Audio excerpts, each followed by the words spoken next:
ایک راستہ شریعت والا، تقوی والا، اللہ کو راضی کرنے والا راستہ، اور دوسرا راستہ من مانی اور خواہشات پر چلنے والا راستہ، دنیا کی دوسری قوموں کی زندگی کو سامنے رکھ کر کے زندگی گزارنے کا راستہ۔ اور اللہ کا یہ بھی قانون ہے کہ اللہ تعالیٰ انسان کو مجبور نہیں کرتا،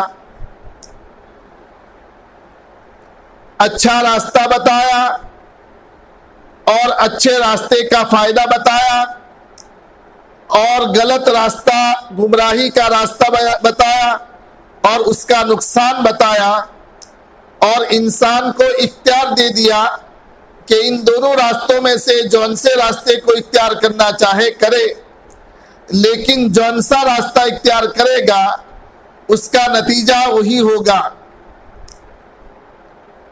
اور اللہ تبارک و تعالیٰ نے انسان کے اندر دو طاقتیں بھی دی، ایک شریعت اور سنت پر چلنے کی طاقت اور ایک خواہشات پر چلنے کی طاقت۔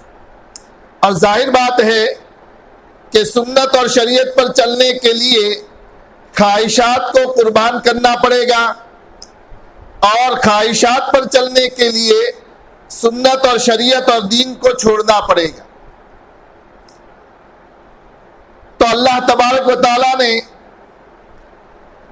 دو راستے بھی بتائے اور دونوں راستوں کا فائدہ اور نقصان کیا ہے اس کو بیان فرمایا، اور انسان کو دو طاقتیں عطا فرمائی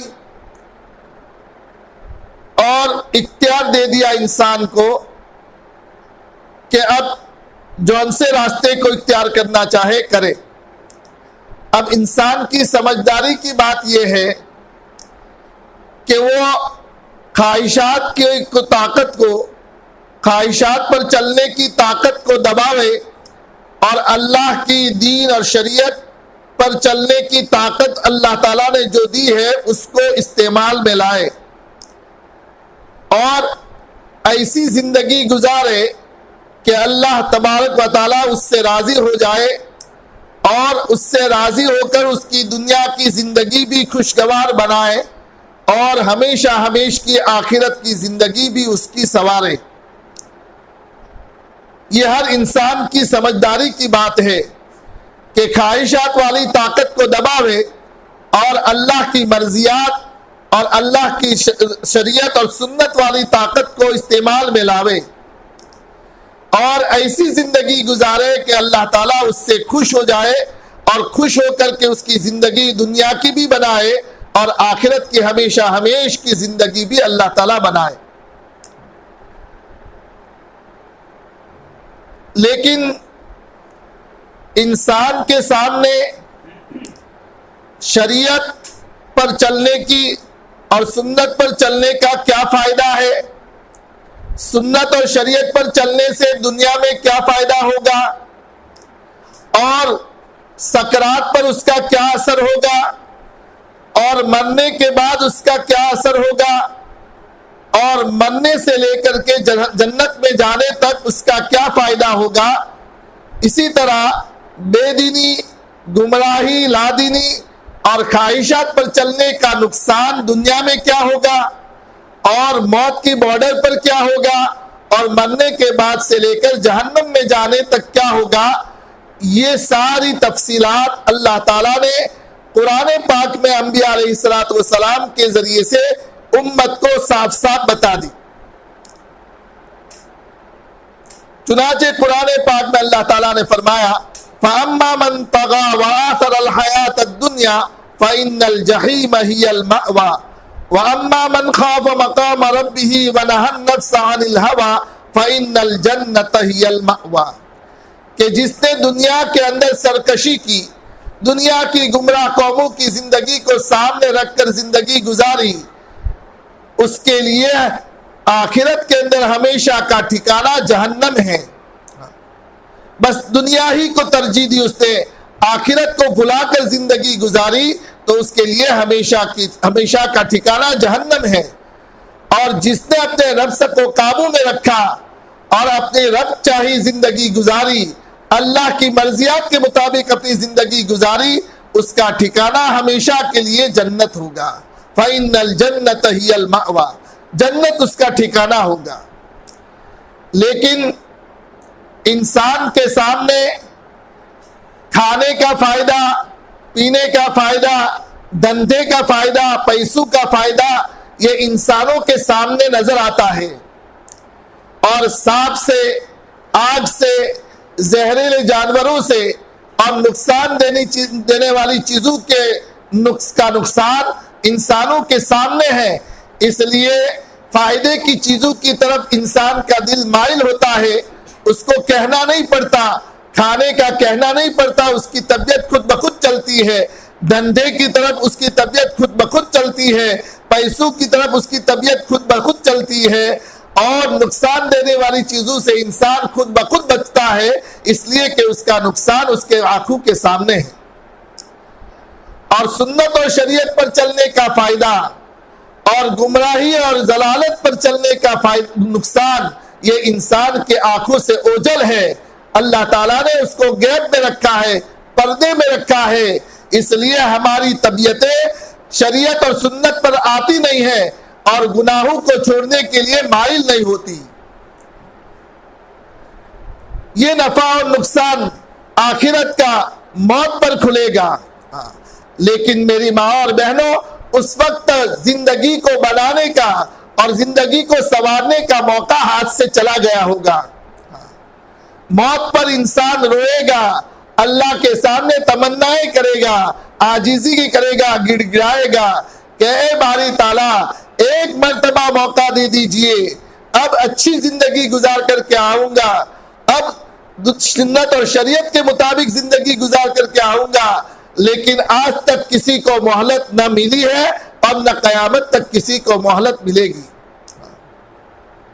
اس لیے سمجھداری کی بات یہ ہے کہ ہم سنت اور شریعت کے مطابق اپنی زندگی گزاریں، اور اس کے لیے دین کو ہمیں سمجھنا پڑے گا اور دین کو سیکھنا پڑے گا۔ اندھادھن چلنے سے کام نہیں چلے گا، دنیا کی قوموں کی زندگی کو سامنے رکھ کر زندگی گزارنے سے کام نہیں چلے گا، اس سے بہت بڑا نقصان ہوگا، اتنا بڑا نقصان ہوگا، اتنا بڑا نقصان ہوگا کہ کتابوں میں آتا ہے کہ جو شخص اندھادھن زندگی گزار کر کے دنیا سے جائے گا، دنیا کی قوموں کی زندگی کو سامنے رکھ کر زندگی گزارے گا، قرآن کیا کہتا ہے، سنت اور شریعت کیا کہتی ہے، حدیث کیا کہتی ہے، کتابوں میں کیا آیا ہے، اس کو ایک طرف رکھ کر کے اپنی من چاہی اور اپنی جی چاہی زندگی گزار کر کے جو انسان اللہ کے پاس جائے گا تو اللہ کے سامنے اتنا روئے گا، اتنا روئے گا کہ کتابوں میں آتا ہے کہ اس کے آنسو ختم ہو جائیں گے اور خون اس کی جگہ پر نکلنا شروع ہوگا، اور خون کے اور آنسو کے دریا بہیں گے، اتنی دریا بہیں گے کہ اس کے اندر کشتیاں چل سکیں گی۔ لیکن اس کے باوجود اللہ تعالیٰ کو اس بندے اور بندی پر بالکل رحم نہیں آئے گا۔ لیکن اگر کسی اللہ کی بندی کو اور کسی اللہ کے بندے کو دنیا کے اندر اپنی پچھلی زندگی پر پچھتاوا ہو گیا کہ ہائے میری زندگی کیسی گزری، اس پر پچھتاوا ہوا، اور اس پچھتانے پر اس کو دنیا کی زندگی کے اندر اس کے آنکھوں میں سے اگر ایک آنسو بھی ٹپک گیا، اگر باہر بھی نہیں آیا، صرف آنکھوں کے اندر ہی اندر رہا، ابھی باہر نہیں آیا، لیکن اس آنسو کی قیمت اللہ کے نزدیک اتنی ہے کہ اس کی زندگی بھر کے اللہ کی نافرمانیوں کی جو آگ اس نے جلا رکھی ہے، اس آگ کو بجھانے کے لیے اور اس آگ کو ٹھنڈا کرنے کے لیے ایک آنسو کافی ہے۔ دنیا کے اندر اللہ کے سامنے پچھتا کر کے ندامت کا ایک آنسو بہا لے اللہ کی کوئی بندی اور اللہ کا کوئی بندہ، تو اس کا یہ آنسو پچھلی زندگی کے گناہوں کو دھونے کے لیے کافی ہے۔ لیکن میری ماں اور بہنوں، روئے گا کون؟ وہ شخص روئے گا جس کے سامنے آخرت کا نقصان ہوگا۔ آج تو ہمارے آنکھوں سے آخرت اوجھل ہو گئی، آخرت کا نقصان ہمارے آنکھوں سے اوجھل ہو گیا۔ آج ہمیں نماز کے چھوڑنے کا نقصان کا کوئی علم نہیں ہے اور اس کا کوئی نقصان ہمیں معلوم نہیں ہے، غیبت کا نقصان ہمیں معلوم نہیں ہے، حسد کا نقصان ہمیں معلوم نہیں ہے، اللہ کے احکامات کو ٹھکرانے کا نقصان ہمیں معلوم نہیں ہے، دنیا کی گمراہ قوموں کو دیکھ دیکھ کر کے اپنی زندگیوں میں فیشن لانے کا نقصان ہمیں معلوم نہیں ہے، سادگی کو چھوڑنے کا نقصان ہماری زندگیوں میں ہمیں معلوم نہیں ہے، اس لیے ہمیں اللہ کے سامنے رونے کی توفیق نہیں ہوتی۔ روئے گا تو وہ جس کو نقصان معلوم ہوگا۔ اسی لیے آج گھر گھر میں جھگڑے ہیں، ساس بہو کے اندر جھگڑے ہیں، ایک ہی گھر کے اندر نند باورچ کے درمیان جھگڑے ہیں، ایک ہی گھر کے اندر دیرانی جیٹھانی میں جھگڑے ہیں، ایک ہی گھر کے اندر باپ بیٹے کے درمیان جھگڑے ہیں، باپ بولتا ہے بیٹے کو پسند نہیں آتا، بیٹا بولتا ہے باپ کو پسند نہیں آتا۔ یہ مزاج کیوں بنا؟ یہ مزاج اس لیے بنا کہ ہمارے دلوں سے ہمدردی چلی گئی، خیر خواہی چلی گئی، حالانکہ شریعت اور سنت اور دین خیر خواہی کا نام ہے۔ ہماری زندگیوں میں خیر خواہی آنی چاہیے۔ آج تو ہماری بہو نے ایک فتویٰ لے لیا ہے کہ ساس کی خدمت کرنا یہ بہو کے ذمے نہیں ہے، یہ فتویٰ لے لیا ہے۔ ٹھیک ہے، دنیا بھر کے سارے مفتیان کرام سے پوچھا جائے گا کہ ساس کی خدمت کرنا بہو کے ذمے ہے یا نہیں ہے، تو ساری دنیا کے مفتیان کرام یہی جواب دیں گے کہ ساس کی خدمت بہو کے ذمے نہیں ہے۔ لیکن میری ماں اور بہنوں، اگر اس مزاج کے ساتھ ہم چلیں گے اور اس اصول کے ساتھ چلیں گے تو پھر ہماری زندگی کیسے گزرے گی؟ اس لیے کہ آج وہ بہو ہے، کل جو ہے وہ ساس بنے گی اور اس کے گھر میں بھی بہو آئے گی تو وہ بہو اس کے ساتھ اس سے زیادہ برا معاملہ کرے گی۔ اس لیے کہ بوڑھوں کی کہاوت ہے کہ واڈیلا پاتھرا آگر آوی، جیسا بولیں گے، جیسا معاملہ اپنی ساس کے ساتھ کریں گے ویسا معاملہ ہماری بہویں ہمارے ساتھ کرے گی، بلکہ اس سے بدتر معاملہ کرے گی۔ یہ مزاج ہماری زندگیوں میں کیوں پیدا ہوا؟ اس لیے کہ ہمارے اندر ہمدردی کا جذبہ ختم ہو گیا۔ ایک وقت تھا ہمدردی تھی، دلوں کے اندر ہمدردی تھی، تو ایک فاحشہ عورت، بے حیا عورت، زناکار اور بدکار عورت، اس نے ایک اللہ کی مخلوق پر، کتے جیسی ذلیل مخلوق پر رحم کھایا، ہمدردی کی اور اس کو پانی کا ایک گھونٹ پلایا تو اس پر اللہ تبارک تعالیٰ کی طرف سے اس کے لیے مغفرت کی بشارت دی گئی۔ ہمدردی زندگیوں میں تھی، اسی لیے امام غزالی علیہ رحمہ بہت بڑی بڑی کتابیں انہوں نے لکھی اور بہت بڑے اللہ کے ولی تھے، تہجد گزار، بہت بڑے مجاہدات کرنے والے۔ ایک مرتبہ کتاب لکھ رہے تھے، ان کا انتقال ہو گیا۔ انتقال کے بعد لوگوں نے ان سے پوچھا کہ امام غزالی آپ کے ساتھ کیا معاملہ ہوا؟ تو انہوں نے فرمایا کہ میری کتابیں، بڑی بڑی کتابیں لکھنا ایک طرف رہا، میرے مجاہدات ایک طرف رہے، میرے تہجد ایک طرف رہے۔ ایک مرتبہ میں کتاب لکھ رہا تھا اور کتاب لکھتے لکھتے میرے قلم کے اوپر ایک مکھی آ کر بیٹھ گئی۔ میں نے سوچا کہ یہ مکھی پیاسی ہے، وہ روشنائی چوسنے کے لیے آئی ہے، تو میں نے اپنے قلم کو روک دیا۔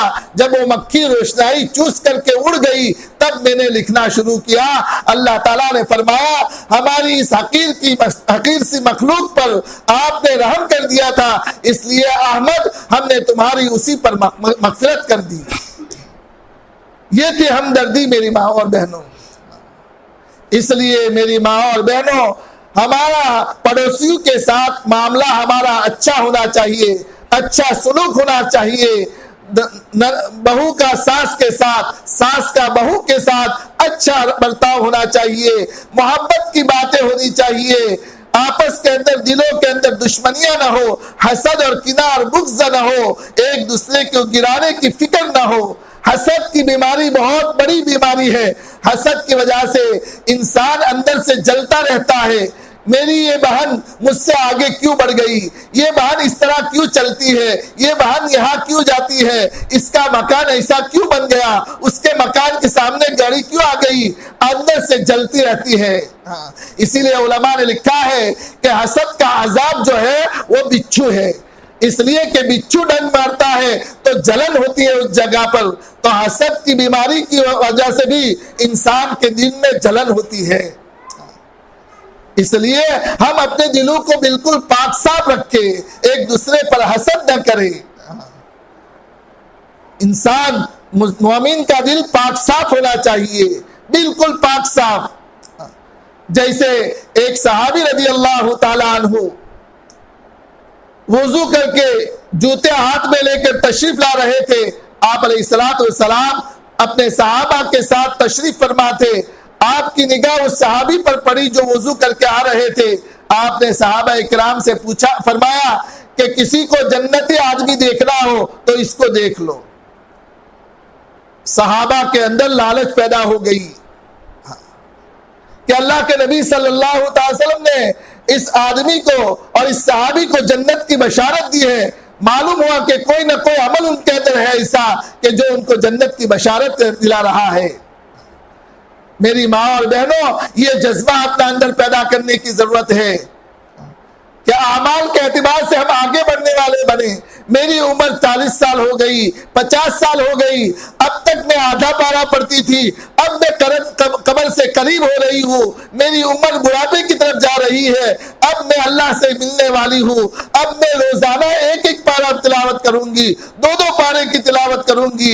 اب تک تو 3 تسبیح صرف پڑھتی تھی, اب ہر وقت میری زبان پر ذکر رہے گا.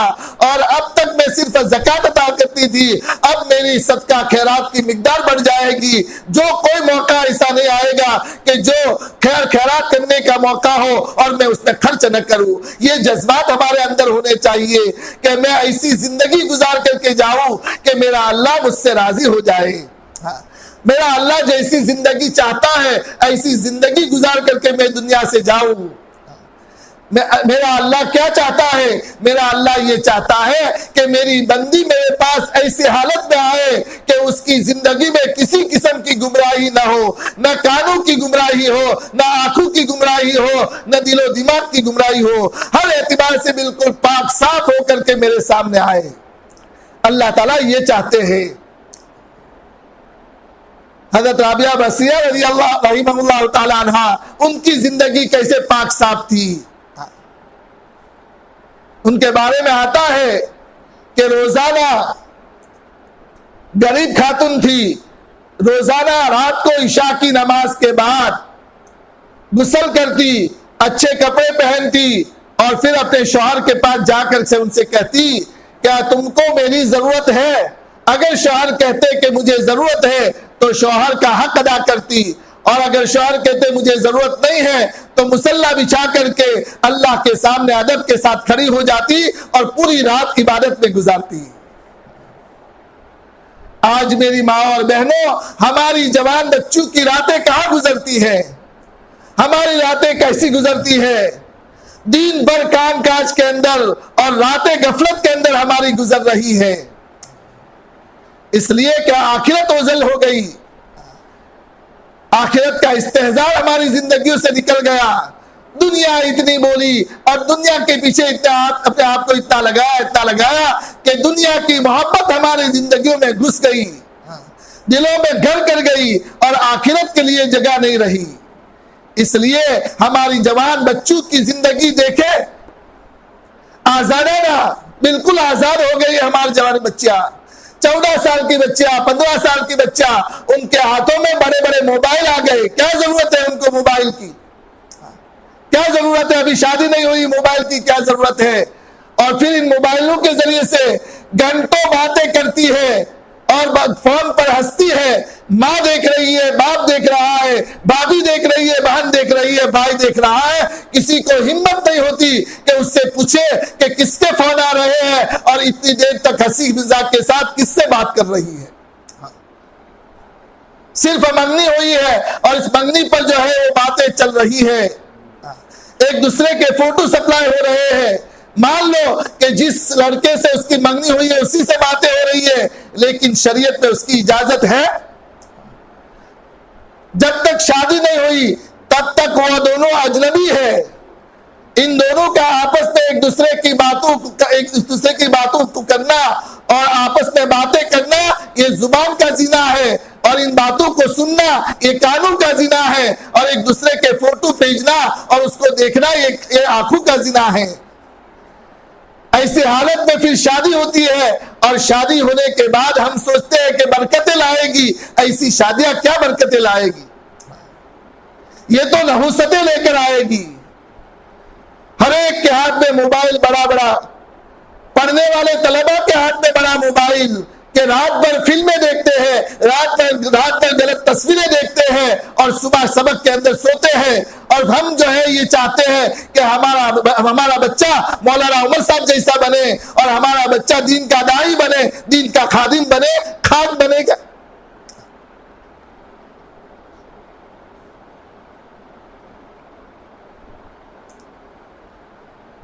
اس لیے ہماری زندگیوں کے اندر سادگی لانے کی ضرورت ہے. آزاد ہو گئے ہم.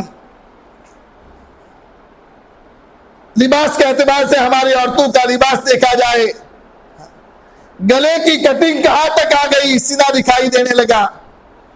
پیچھے آدھی جو ہے پیٹھ تک کی جو ہے کٹنگ آ گئی.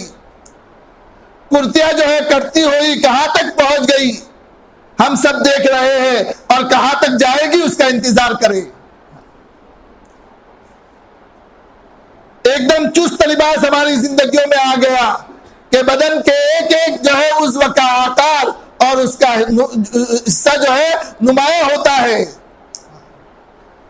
جوان بچیاں اور جوان بہویں ایسے تنگ لباس اور ایسے ادھورے لباس، آستینیں جو ہے کہاں تک آ گئی. ایک زمانہ تھا کہ عموماً سماج کی عورتوں کو دیکھ کر کے دوسرے علاقے کی عورتیں رویا کرتی تھی. ہائے ان کی سادگی، ہائے ان کا جو ہے گھروں کے ماحول، ہائے ان کا نماز کی پابندی، ہائے ان کے گھروں میں تعلیم کی پابندی. یہ سب گیا. چست لباس آ گئے، باریک لباس آ گئے، اور ادھورے لباس آ گئے ہماری زندگیوں میں. ایک وقت تھا کہ ہماری آستینوں میں بٹن ہوا کرتے تھے، آج تو آستینیں بغیر بٹن کے ہو گئی، چوڑی آستینیں ہو گئی. اب کپڑا خریدتے ہیں، لمبے ہاتھ کر کر کے جو ہے کپڑے دیکھتے ہیں، اور ہماری آستینیں بغل تک پہنچ گئی ہے. ہماری ان بہنوں کو پتہ بھی نہیں ہے کہ ہمارا سطر غیر محرم دیکھ رہا ہے. نماز کے اندر یہ آستینیں چلی رہی، اور آدھی کلائی تک اگر کھلی رہی یہ آستین تو ہماری نماز ہوگی؟ کیا کر رہے ہیں ہم؟ جس کا لباس چست ہوگا، باریک ہوگا اور ادھورا ہوگا، جنت کی خوشبو اس کے لیے حرام ہے. اور ہم اپنے آپ کو دیندار سمجھ رہے ہیں. ہمارا لباس ڈھیلا ہونا چاہیے. ایک مسلمان عورت کا لباس ڈھیلا ہونا چاہیے کہ بدن کا کوئی آکار نظر نہ آئے،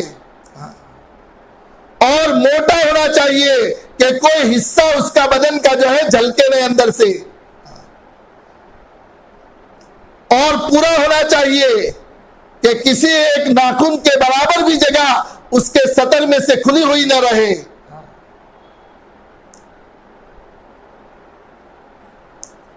ورنہ کل قیامت کے دن بہت بڑا عذاب بھگتنا پڑے گا. کر لو جتنی مزاح کرنی ہو اتنی کر لو. پردے کا ہمارا کیا حال ہے؟ دکانوں میں جاتے ہی پردہ جو ہے برقع اونچا کر لیتے ہیں، رکشا میں اور گاڑیوں میں بیٹھتے ہی ہمارے پردے اونچے ہو جاتے ہیں اور چہرہ کھول دیتے ہیں. حالانکہ اللہ کے نزدیک اس ایمان والی عورت کا چہرہ اتنا قیمتی ہے کہ اللہ تعالیٰ فرما رہے ہیں کہ اس چہرے پر محرم کے علاوہ کوئی نگاہ نہیں ڈال سکتا.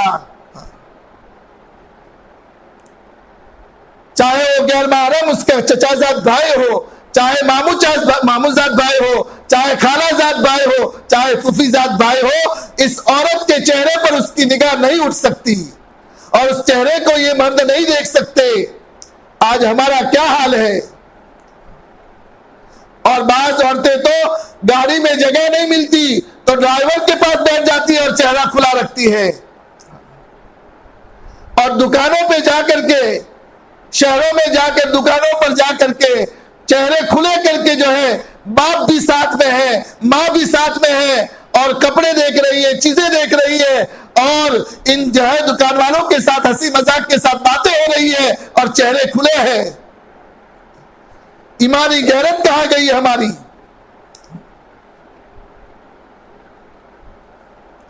ہم نے اپنے چہرے کو اتنا بے قیمت بنا دیا کہ ہر آنے جانے والا جو ہے ہمارے چہرے پر نگاہ ڈالنا چاہے نگاہ ڈال سکتا ہے۔ کیا کر رہے ہیں ہم؟ حالانکہ شریعت نے تو یہاں تک حکم دیا ہے کہ ایک جوان عورت کا جنازہ ہو جائے اور جب اس کو قبر میں اتارنے کا وقت آئے تو شریعت کہتی ہے کہ اس عورت کے جنازے کو اور اس کی میت کو قبر میں اتارنے سے پہلے چادر سے پردہ کرو، تاکہ جیسے دنیا کی زندگی کے اندر اس عورت کے کپڑوں پر غیر محرم کی نگاہ نہیں پڑ سکتی تھی، اس کے مرنے کے بعد اس کے کفن پر غیر محرم کی نگاہ نہ پڑے، یہاں تک شریعت نے حکم دیا ہے اور شریعت نے اس کی رعایت کی ہے۔ آج ہمارا حال کیا ہے؟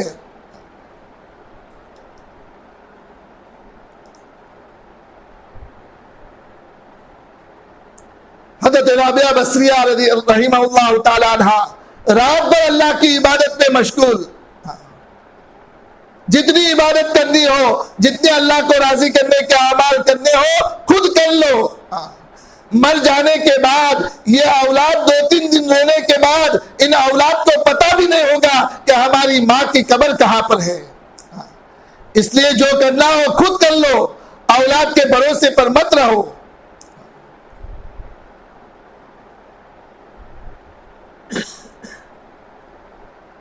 دین میں اگر سونا پڑے سو لو اور راتوں میں اٹھ کر کے اللہ کی عبادت کرو، لمبی لمبی نمازیں پڑھو، لمبی لمبی نمازیں پڑھو۔ تہجد کی نماز یہ بہت بڑی قیمتی نماز ہے، صالحین کی نماز اور ان کا شعار ہے، اس لیے اس کا اہتمام کرو اور تہجد میں لمبی نمازیں پڑھو۔ اگر لمبی صورتیں نہیں آتی تو ایک ایک رکعت میں 2-2 3-3 صورتیں پڑھو اور اللہ کے سامنے گڑ گڑاؤ اور مانگو اپنے لیے اور اپنی امت کے لیے اور اپنی اولاد کے لیے۔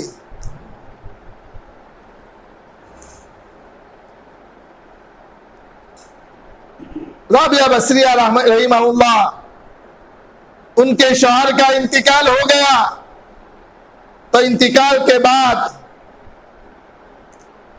حضرت حسن بصری رحمۃ اللہ علیہ نے نکاح کا پیغام بھیجا۔ اللہ کے ولی ہے، کیا دیکھا حضرت حسن بصری نے رابعہ بصریہ سے؟ حالانکہ وہ تو حبشیہ تھی، کالی تھی، غریب گھرانے کی تھی۔ کیا دیکھا حسن بصری نے؟ تقویٰ دیکھا، اللہ کا ڈر دیکھا کہ ان کی زندگیوں میں تقویٰ ہے، اللہ کا خوف ہے، اللہ کی مرضیات پر چلنا ہے، سنت اور شریعت کے مطابق زندگی گزارنا ہے، باحیا اور باحیا عورت ہے۔ یہ دیکھا، یہ اصل زیور ہے انسان کا، اور عورت کا زیور یہ ہے اللہ کا ڈر، تقویٰ۔ آج تو ہمارے نکاح میں کتنا خرچہ ہو رہا ہے، ایک دلہن کے پلنگ سنگارنے میں کتنا خرچہ ہوتا ہے، اور اس کمرے میں اور پنکھوں پر کیا کیا لٹکایا جا رہا ہے، کیا کیا باندھا جا رہا ہے، کتنی فضول خرچی کی جا رہی ہے۔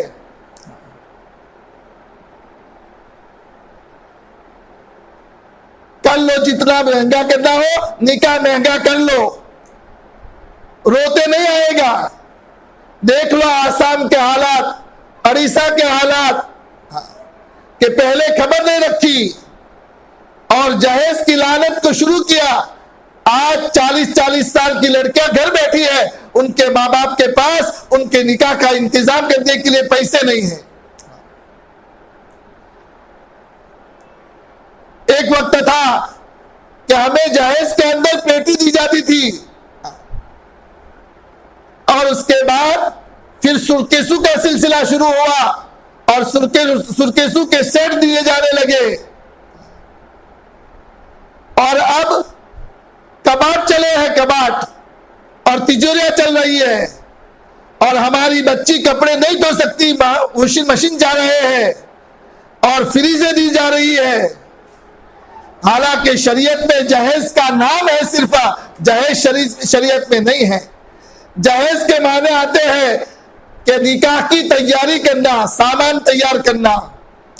اللہ کے نبی صلی اللہ علیہ وسلم کی 4 بھی لڑکیاں تھی، ان میں سے 3 کو تو جہیز دیا ہی نہیں تھا، اس لیے کہ ان کو ضرورت نہیں تھی۔ حضرت فاطمہ رضی اللہ تعالیٰ عنہ کو صرف جہیز دیا تھا۔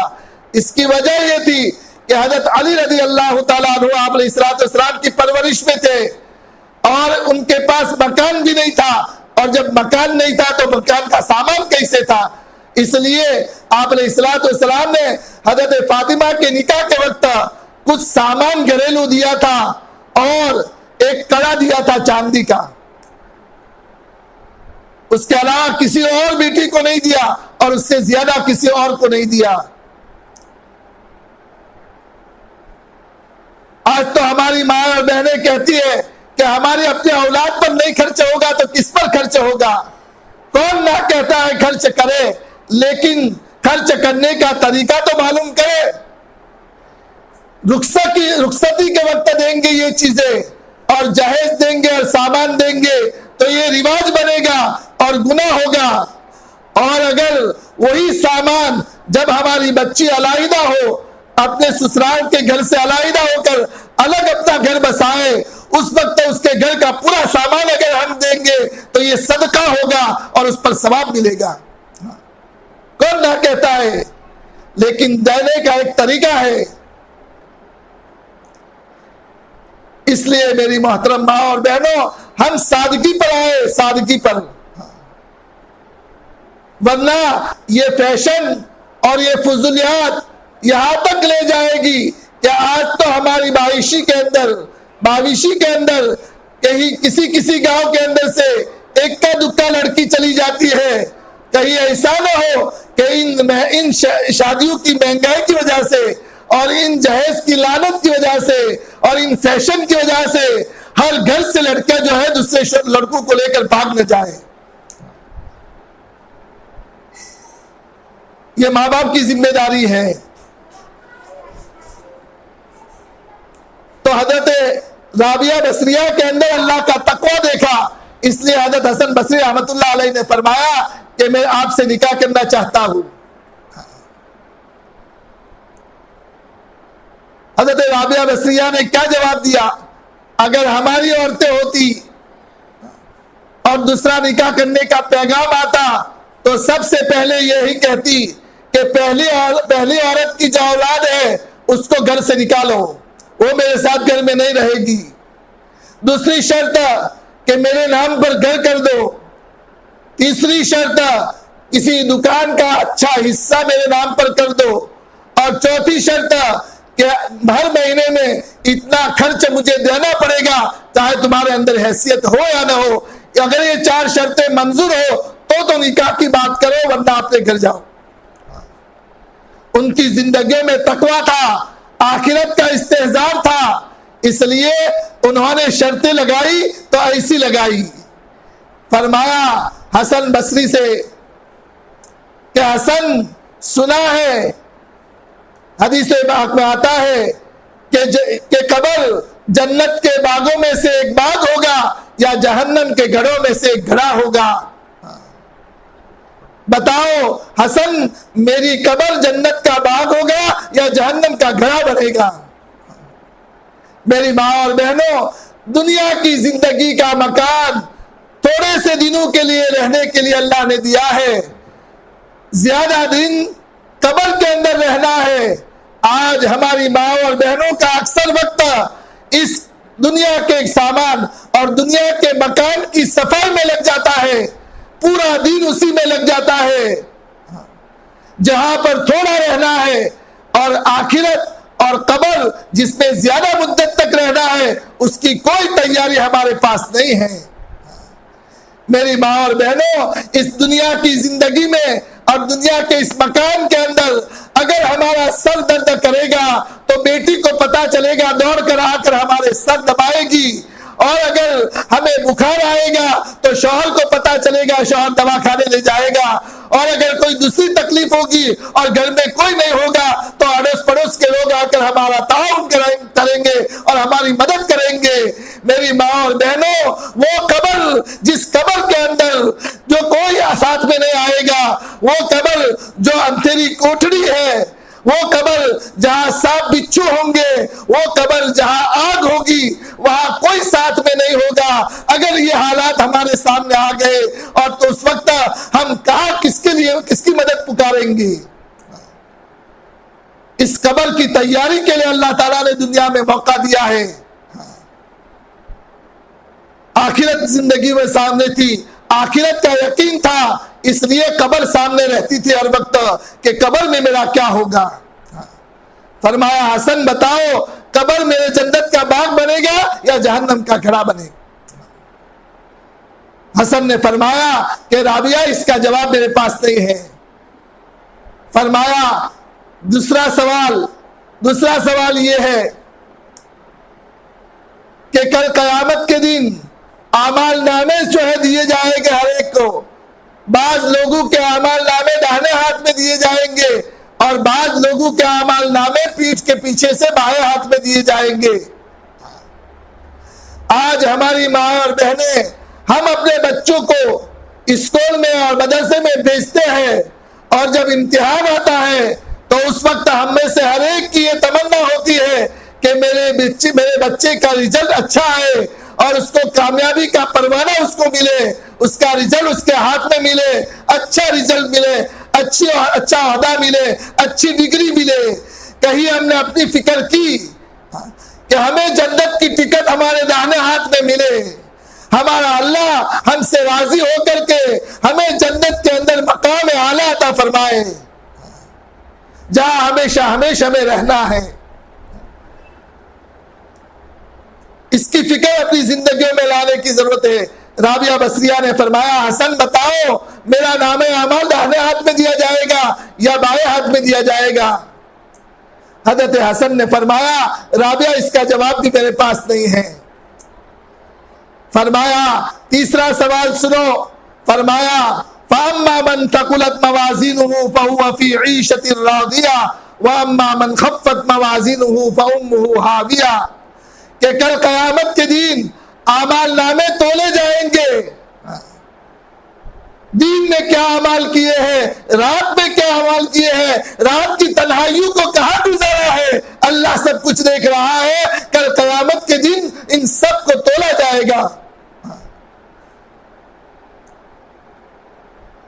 کر لو جتنے عیاشی کرنی ہو کر لو، ماں باپ نہیں دیکھ رہے، گاؤں کے احباب نہیں دیکھ رہے، وہ اللہ دیکھ رہا ہے جس کو نہ نیند آتی ہے نہ اونگ آتی ہے۔ ہماری ایک ایک کرتوتوں کو وہ اللہ دیکھ رہا ہے اور نوٹ کر رہا ہے۔ کل قیامت کے دن تولا جائے گا ان سب چیزوں کو۔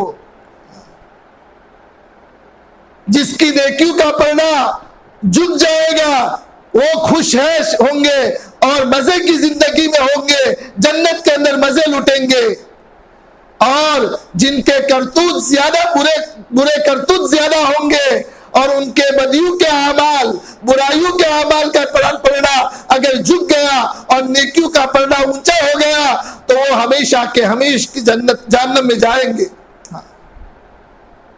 ان کا ٹھکانہ جہنم ہوگا، داغتی ہوئی آگ ہوگی۔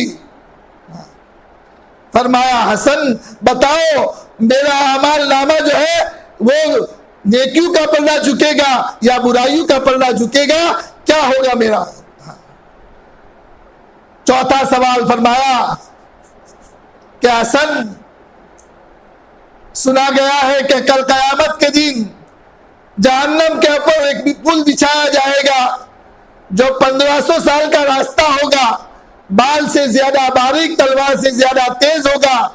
وَإِن مِّنكُمْ إِلَّا وَارِدُهَا، ہر ایک مرد اور عورت کو اس پر سے گزرنا ہوگا اور اس پر سے گزر کر کے پھر جنت میں جانا ہوگا. بعض لوگ تیز ہوا کی رفتار سے گزر جائیں گے، بعض لوگ بجلی کی رفتار سے گزر جائیں گے، بعض تیز رفتار گھوڑے کی رفتار سے گزریں گے، بعض تیز سواری کی رفتار سے گزریں گے، اور بعض لوگ چھلتے چھلاتے گزر جائیں گے، اور بعض لوگ کٹ کر کے جہنم میں گر جائیں گے. میری ماں اور بہنوں، آج ایک 4 انچ کی دیوار ہم بنائیں اور 50 فٹ اونچی بنائیں اور کسی مجاہد کو یوں کہا جائے کہ اس پر سے جو ہے چل اور دوڑ، تو کسی کی ہمت نہیں ہے کہ اس دیوار پر سے جو ہے چلے. وہ راستہ تو بال سے زیادہ باریک ہوگا اور تلوار سے زیادہ تیز ہوگا، اس پر سے ہر ایک کو گزرنا ہوگا. حضرت رابعہ نے فرمایا بتاؤ حسن اس پر سے میں پار کر سکوں گی اس کو یا نہیں پار سکوں گی؟ حضرت حسن بصری نے فرمایا رابعہ ان 4 سوالوں کے جوابات میرے پاس نہیں ہیں. تو حضرت رابعہ نے فرمایا کہ حسن جاؤ نکاح کی بات کسی اور سے کر لو، مجھے اس 4 لائن کی محنت کرنی ہے. میری ماں اور بہنوں، یہ 4 لائن کے حالات اور یہ 4 لائن کے جارے واقعات ہمارے ساتھ بھی پیش آنے والے ہیں. ہم سب کو ان گھاٹیوں سے گزرنا ہے اور ان واقعات پر سے گزرنا ہے. ہم میں سے ہر ایک کو اس کی تیاری کرنی ہے. اس کے لیے اللہ تعالیٰ نے یہ زندگی دی ہے اور زندگی کے موقع دیے ہیں اللہ تعالیٰ نے. آج تک جو کچھ ہوا میری ماں اور بہنوں، اللہ کے سامنے ہم معافی شافی کر لے، اللہ کے سامنے توبہ اللہ کر لے اور اللہ کو راضی کر لے. اللہ تعالیٰ نے یہ موقع دیا ہے. رمضان المبارک کا مبارک مہینہ آ رہا ہے.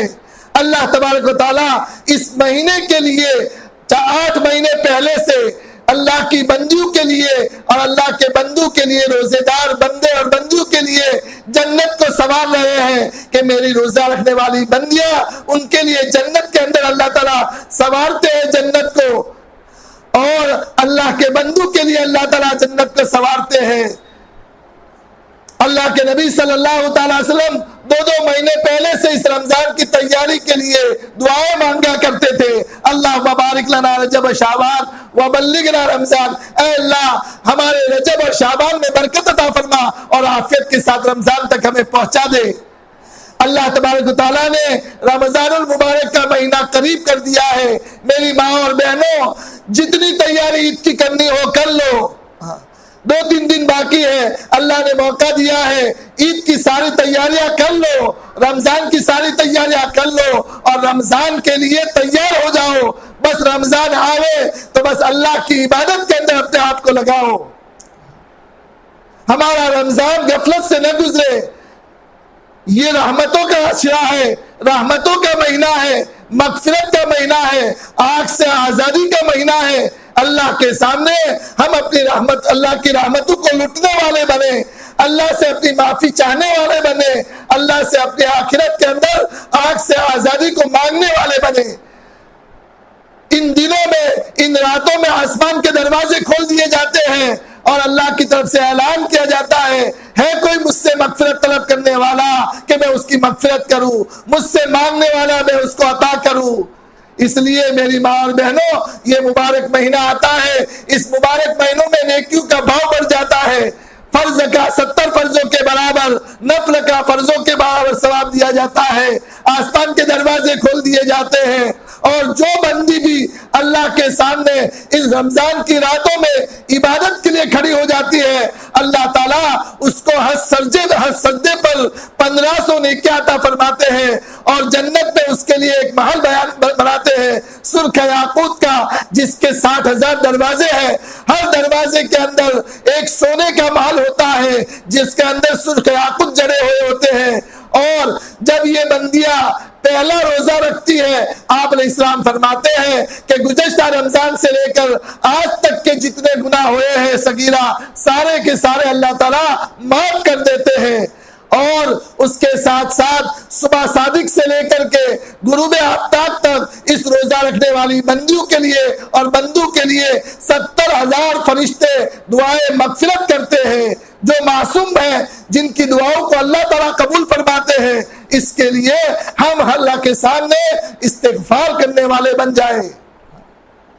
ہر سجدے پر اللہ تعالیٰ جنت کے اندر بڑے بڑے درخت لگاتے ہیں، اتنا بڑا قیمتی مہینہ عطا فرمایا ہے، اور ہماری ماں اور بہنیں ایسے مبارک گھڑیوں کو اور ایسے مبارک جو ہے وقتوں کو اپنے دنیا کے کام کاج کے پیچھے لگا کر کے غفلت کے اندر گزار دیتے ہیں۔ اس لیے میری ماں اور بہنوں، اس مبارک مہینے کی آمد سے پہلے اس کی تیاری ہم کریں۔ رمضان آ رہا ہے، گھروں میں ایک شور ہو، گھروں میں ایک جو ہے ماحول ہو۔ رمضان المبارک کا مہینہ آ رہا ہے، رمضان المبارک کا مہینہ آ رہا ہے، عبادت کا مہینہ، تلاوت کا مہینہ، ذکر و تسبیح کا مہینہ، صبر و شکر کا مہینہ، پڑوسیوں کے ساتھ غمخواری کا مہینہ، غریبوں کے ساتھ ہمدردی کا مہینہ۔ یہ مہینے کی صفات ہے، یہ مہینہ یہ چاہتا ہے ہماری بندیوں کے اندر، ہمارے بندوں کے اندر یہ صفات پیدا ہو جائے۔ اس لیے میری ماں و بہنوں، ہم اپنی جو ہے شریعت نے یہاں تک حکم دیا کہ رمضان المبارک کے مہینے میں اپنے نوکروں پر بوجھ کو ہلکا کر دو۔ اس لیے میری ماں اور بہنوں سے عاجزانہ درخواست ہے کہ ایک مہینے کے لیے اپنے مکان کی صفائی کو بند کرے، اللہ کے واسطے بند کر دے۔ ایک مہینے کے لیے مکان کی صفائی نہیں کرنی، اپنی بہو کو، اپنی بیٹیوں کو عبادت کے لیے موقع دے، ہم عبادت کے لیے موقع دے، خود بھی عبادت کرے اور اپنی بہو بیٹیوں کو بھی موقع دے تاکہ وہ زیادہ سے زیادہ عبادت کرے۔ صفائی تو ہوئے گی، 11 مہینے اس کے لیے ہے، ایک مہینہ اللہ کے لیے اپنے گھروں کے کام کاج کو کم کر دو اور عبادت کے اندر اپنے آپ کو لگاؤ۔ اور بعض مرتبہ بعض عورتوں کو عذر کے دن آتے ہیں، تو ان عذروں کے دین میں بھی ایسا نہیں کہ نماز نہیں پڑھنی، روزہ نہیں ہے اس لیے گھر کی صفائی کر لو، ایسا نہیں۔ یہ مہینہ دوبارہ ملتا ہے یا نہیں ملتا، چاہے معذورہ ہو چاہے اس کو نماز روزہ رکھنا ہو، دونوں عورتوں کے لیے مبارک مہینہ ہے، ہر شخص کے لیے مبارک مہینہ ہے۔ یہ مبارک گھڑیاں ہاتھ سے چلی جائے گی، پھر دوبارہ ہاتھ میں نہیں آئے گی۔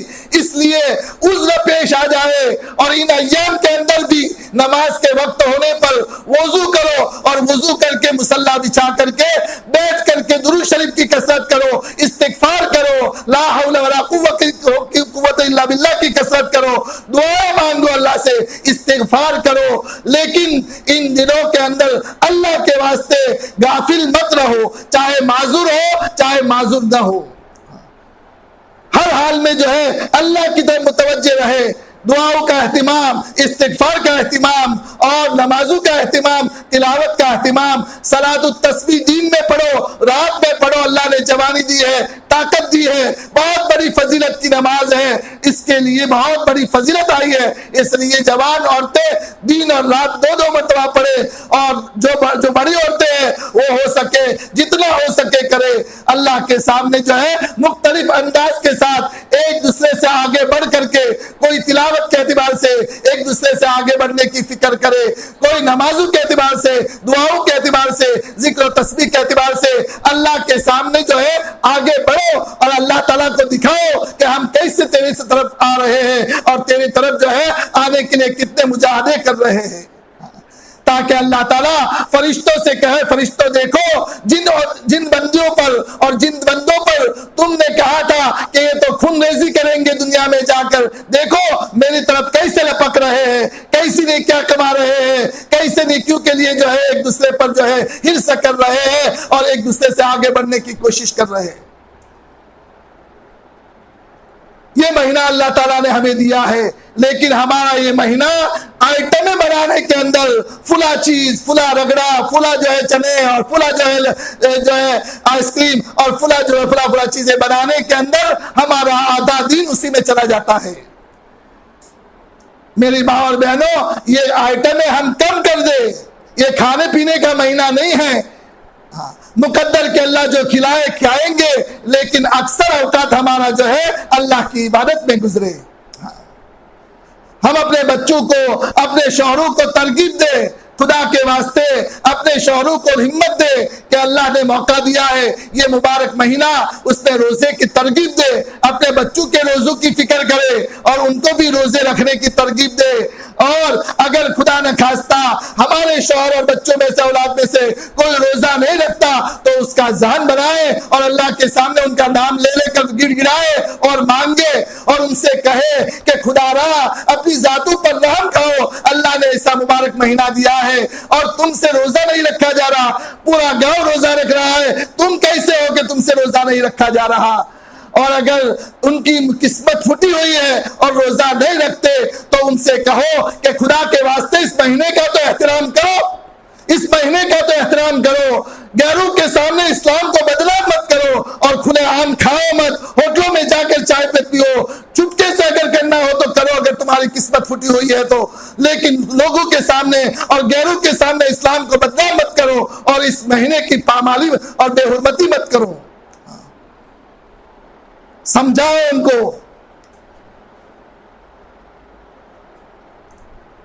یہ مہینہ اللہ نے دیا ہے, صبر کا مہینہ ہے یہ, اس کے اندر جو کچھ بھی پریشانی لاحق ہو تھوڑا برداشت کرو, تھوڑی بھوک پیاس لگے اس کو برداشت کرو, خوشی کے ساتھ برداشت کرو اور سوچو کہ میرا اللہ مجھے کتنا دے گا. اللہ تعالیٰ فرماتے ہیں کہ میرا قانون یہ ہے نیکیوں کے سلسلے میں اور عبادت کے سلسلے میں کہ نیکی کا بدلہ ایک نیکی کا 10 گنا سے لے کر 700 گنا تک جیسا اخلاص ہوگا میں دوں گا. لیکن روزہ ایک ایسی عبادت ہے کہ یہ بندی میرے لیے اپنے کھانے پینے کو, اپنی شہوات کو میرے لیے قربان کرتی ہے, اس لیے اس کا بدلہ میں خود اپنے ہاتھوں سے دوں گا, فرشتوں سے نہیں دلواؤں گا. اور بعض روایت میں ہے کہ میں خود اس کو مل جاؤں گا, اللہ ہمیں مل جائیں گے اس روزے پر. اس لیے تھوڑی بہت اگر پریشانی آئے, پیاس لگے اور بھوک لگے تو اس کو ہم بشاشت کے ساتھ جو ہے برداشت کرنے والے بنے. اور اس کے ساتھ ساتھ یہ مہینہ شہر المواسات, غمخواری ہمدردی کا مہینہ ہے. ہم سب جانتے ہیں میری ماں اور بہنوں, گزشتہ سال کتنے جوان مرد قبر کے حوالے ہو گئے. وہ جوان عورتیں بیچاری بیوہ عورتیں اور وہ جوان بچیاں, وہ جو ہے یتیم بچیاں, وہ جو ہے سسک رہی ہے, بلک رہی ہے. اے میری ماں اور بہنوں, ان کی خبر گیری ہم کریں. ہمارے یہاں 10 آئٹمیں بنتی ہے, 1-2 آئٹمیں ہم کم کر دے اور اس کا خرچہ اس کو پہنچاوے. ان بیواؤں کا خیال رکھے, ان غریبوں کا خیال رکھے, ان یتیم بچوں کا خیال رکھے. ہمارے بچے عید کی خوشیاں منا رہے ہو تو ہمارے ان یتیم بچوں کو بھی ہم جو ہے عید کی خوشی میں شریک کریں. یہ اسلام سکھاتا ہے. اور اس کے ساتھ ساتھ ہم, اللہ تعالیٰ نے مال دیا ہے, ہمارے پاس زیورات ہے, تو زکوٰۃ کا حساب لگا کر کے اللہ کے واسطے ایک پیسے کی زکوٰۃ جو ہے وہ نکالو اور اس کو جو ہے زکوٰۃ جو ہے مستحقین تک پہنچاؤ. اور اس کے ساتھ ساتھ صدقہ خیرات کی کثرت کرو, صدقہ خیرات کی کثرت کرو. ہماری بنجر بستی کے اندر مکاتب چل رہے ہیں, وہاں بیچارے مدرسین 7,000 میں, 6,000 میں, 8,000 میں جو اولادوں والے ہیں, بیماریوں والے ہیں, ان کے ساتھ ضرورتیں لگی ہوئی ہے, اتنی چھوٹی چھوٹی تنخواہوں میں جو ہے دین کی خدمت کر رہے ہیں. کاش کہ ہمارا کچھ پیسہ اس میں لگ جائے. اس لیے اپنے جیب خرچہ اور اپنے چوچلے پورے کرنے کے اندر جو ہم پیسے لگاتے ہیں اور رمضان کے آئٹمیں بنانے میں جو ہم اپنا جو پیسہ خرچ کرتے ہیں, اس میں سے تھوڑا بچا کر کے ان بنجر بستیوں کے اندر دو.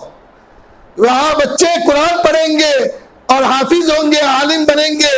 ہم مر کر کے قبر میں جائیں گے اور کل جو ہے قیامت کے دن اس کا ثواب ہمارے سامنے آئے گا تو ہم جو ہے افسوس کریں گے کاش کہ ہم اس سے زیادہ لگاتے. اس لیے میری ماں اور بہنوں, یہ مکاتب جو چل رہے ہیں ماشاءاللہ 2 سال سے ہماری مائیں اور بہنیں کافی تعاون کر رہی ہے. تو اس سال بھی جو ہے ہم للہ رقم کے ذریعے سے اپنے جیب خرچے سے, ہم کو جو جیب خرچ ملتا ہے اور اپنا خرچہ جو ملتا ہے اس میں سے بچا کر کے, شوہروں پر بوجھ نہ بنے, بلکہ اپنے جیب میں سے خرچہ کو کم کر کے ہم ان مکاتب کے لیے چندہ دے اور علماؤں تک پہنچائے. 500 روپے، 1000 روپے، اللہ جو توفیق دے اپنے مرحومین کی ایصال ثواب کے لیے، نبی پاک صلی اللہ علیہ وسلم کے ایصال ثواب کے لیے، صحابہ صحابیات کے ایصال ثواب کے لیے ایک ایک شعر، آدھا شعر، جتنے اللہ توفیق دے 500 1000 جو ہے ان مکاتب کے اندر ہمارا مال لگنا چاہیے. کوئی ہماری ماں بہن ایسی نہ رہے کہ اپنے عید کے خرچے میں سے ہو سکے تو عید کے خرچے میں سے 500 روپے دیا کرو. تمہارا 500 روپے دینا ہمارا جو ہے لگے گا ان مکاتب میں، اور پھر اس کے بعد جو خیر وجود میں آئے گا ہم قبر میں آرام کریں گے اور وہ خیر پہنچتا رہے گا. یہ صدقہ جاریہ ہے. اس لیے اس کے علاوہ بھی مدرسوں سے چندے آتے ہیں تو ہم اپنی زکاتوں کے ذریعے سے، للہ صدقہ خیرات کے ذریعے سے ان کو جو ہے ہم مدد کریں، تعاون کریں. بہت سے ہمارے وہ حضرات جو رمضان میں افطار کے لیے جماعتوں کے آنے والے جماعتیں جو آتی تھی ان کے اکرام کے لیے 10 ہزار روپے اور جو ہے پورا خرچہ کہتے تھے. مولانا اسے فرماتے تھے کہ 10,000 دینے کے بعد کہ اس کو افطاری میں خرچ کرنا اور جب ختم ہو جائے تو دوبارہ ہم سے کہنا. آج وہ قبر کے حوالے ہو گئے. ان کی بیواؤں سے ہم کہتے ہیں اللہ نے مال دیا ہے تو ہمارے ان شوہروں کی جو ہے ایصال ثواب کے لیے ہم افطار کے لیے جو ہے ان مسجد کے مؤذنین کو اور مسجدوں کے اندر افطار کے لیے رقم بھیجوائے جیسے آپ کے شوہر بھیجوایا کرتے تھے، تاکہ ان کی روح ٹھنڈی ہو، ان کی روح کو آرام پہنچے اور وہ خوش ہو کہ ہماری عورتوں نے ہمارا سلسلہ جاری رکھا ہے. اس لیے اللہ نے مال دیا ہے تو یہ بھی خرچ کرنے کا ایک موقع ہے. اور جماعتیں رمضان میں کثرت کے ساتھ آتی ہے، روزانہ کی جماعتیں رہتی ہے. اس لیے اپنے بھائیوں کے اعتبار سے، اپنے محلے کے اعتبار سے ایک ترتیب بناؤ سب مل کر کے کہ ہمارے اندر عشرے میں ایک مرتبہ جو ہے ہمارے ذمہ جو ہے ایک دعوت آ جائے تو 3 عشروں میں 3 مرتبہ دعوتیں آئے گی. روزانہ کی دعوتیں کرنی پڑتی ہے. بعض گھروں پر جو ہے بوجھ بن جاتا ہے، ہر وقت ان کو کہنا پڑتا ہے. اس لیے اللہ نے مال دیا ہے تو مال کے ذریعے سے، اور جن کو مال نہیں دیا وہ دوسری پڑوسی عورتوں کو یوں کہے کہ روٹی ہم بنانے میں آپ کا تعاون کریں گے، سالن بنانے میں آپ کا تعاون کریں گے، آپ لاؤ ہم پکا لیں گے. اس طرح ایک دوسرے کے تعاون کے ساتھ ایک ترتیب بنا دو تاکہ ہمیں جو ہے تشکیلیں نہ کرنی پڑے، بلکہ گھروں سے وہاں پر جو ہے مؤذن صاحب پر اطلاع ہے کہ آج کا کھانا دوپہر کا، شام کا، سحری کا ہمارے یہاں رہے گا، افطار کا ہمارے یہاں رہے گا. اس طرح خود انتظام بنا کر کے جو ہے ہم مؤذنین تک پہنچائیں تو انشاءاللہ آسانی کے ساتھ جو ہے پورا مہینہ ہمارا گزرے گا. اس لیے جماعتوں کے اکرام کے سلسلے میں بھی گھروں میں مشورے کرنے ہیں اور ترتیبیں بنانی ہیں، اور اس کے ساتھ ساتھ صدقہ خیرات کی کثرت بھی کرنی ہے، اور پچھلی زندگی پر رو کر کے اللہ کے سامنے معافی مانگنی ہے، اور جو ہے اپنے گاؤں کے لیے، اپنی اولاد کے لیے، اپنی پوری امت کے لیے مانگنا ہے. اور ان حالات کے اندر یاد رکھو دشمن ہمارے پیچھے پڑا ہوا ہے. اللہ نے موقع دیا ہے، ابھی دعاؤں کا اہتمام کرو. اللہ نے یہاں تک پہنچایا ہے. رمضان المبارک کا مہینہ بھی اسی طرح عافیت کے ساتھ پورا گزرے، اس کا اہتمام کرو دعاؤں کا. اور یاد رکھو کہ دوسرے اوقات کے اندر کوئی مانگنے والا آ کر گھر پر آوے تو دروازہ مت کھولو، اور بلکہ دروازے میں بھی چھوٹی کھڑکی کھول کر کے چپکے سے دیکھو کون آیا ہے. اگر خطرہ محسوس ہو تو اس پڑوس کے اندر جو ہے فون کے ذریعے اطلاع دے کر کے جو ہے ان کو وہاں سے بھگاؤ، لیکن دروازہ مت کھولو، خبر رکھو. اور خاص کر کے تراویح کے وقت جو ہے گھروں میں تالے لگا کر کے اندر جو ہے تراویح پڑھے جب تک کہ مرد حضرات جو ہے واپس نہ آ جاوے. اور ان اوقات کے اندر، تراویح کے اوقات کے اندر ہماری مائیں بہنیں گاؤں کے اندر ادھر ادھر ایک دوسرے کے مکانوں میں جانے سے پرہیز کرے. کہیں ایسا نہ ہو کہ ایسے وقت میں کوئی واقعہ پیش آ جاوے. اس لیے جب تک تراویح پوری نہ ہو تب تک اپنے گھروں میں رہو، ادھر ادھر نہ پھرو. جب تراویح پوری ہو جاوے تو اپنے شوہروں کے ساتھ اور بھائیوں کے ساتھ گھروں پر آنا ہو تو اس کے ساتھ آؤ. اس کا اہتمام کرے، غفلت کے ساتھ نہ رہے بلکہ پوری بیدار مغزی کے ساتھ اور پوری تنبہ کے ساتھ اور بیداری کے ساتھ رہنے کا یہ وقت ہے.